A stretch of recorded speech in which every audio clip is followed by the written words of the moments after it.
તમામ ભાવિક ભક્તોને મારા તરફથી જય જગન્નાથ।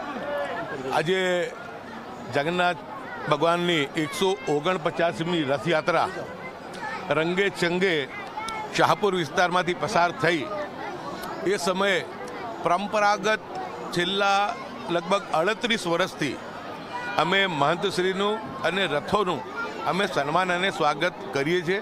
તમામ હિન્દુ મુસ્લિમ આગેવાનો, કાર્યકર્તાઓ, શાહપુર વેપારી એસોસિએશનના લોકો અને સભ્ય સેવકો અને શાંતિ સમિતિના સભ્યો બધા ભેગા મળીને એક જેને કહેવાય કે એક અનેરો લોક ઉત્સાહ જેવો વાતાવરણ આજે રથયાત્રાની અંદર ઉત્પન્ન થાય છે।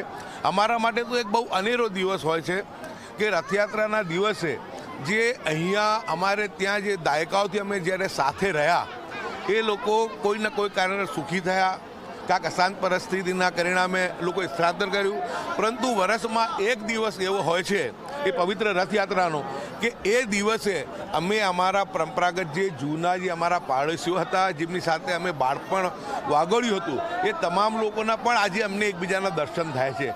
એટલે હું માનું છું કે જે જગન્નાથજીની રથયાત્રા જ્યારે ભગવાન જગન્નાથ જાતે નગર યાત્રા નીકળતા હોય એવા સમયની અંદર આજે ઈશ્વરને, અલ્લાહને તમામને પ્રાર્થના કરીએ કે આપણા રાજ્યની અંદર જે અત્યારે વરસાદની અછત છે એ અછત પણ પૂરી થાય અને આજના પવિત્ર પ્રસંગ પર વરસાદની શરૂઆત થાય અને વરસાદ જે છે જેનાથી મૂંગા ઢોર અને જે જમીનના આપણે જેને કહેવાય તાત, ખેડૂતો બહુ જ હાલાકી અને મુશ્કેલીનો સામનો કરી રહ્યા છે।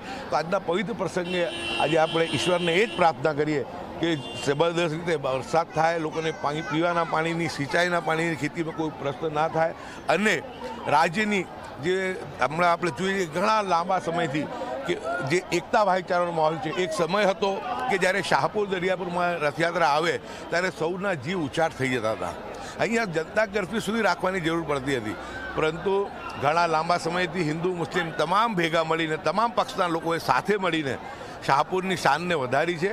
એકતા, ભાઈચારા અને શાંતિના માહોલને આપણે અહીંયા જે છે શાહપુરમાં બનાવી રાખ્યું છે। અમે એ જ ઈચ્છીએ કે જે વાતાવરણ શાહપુરમાં બન્યું છે, શાંતિ, અમન અને ભાઈચારાનું, એ જ વાતાવરણ સમગ્ર રાજ્ય અને સમગ્ર દેશમાં થાય અને આપણે તમામ લોકો હિન્દુ મુસ્લિમ સાથે ભેગા મળીને એકબીજાના તહેવારો છે આપણે ઉજવીએ।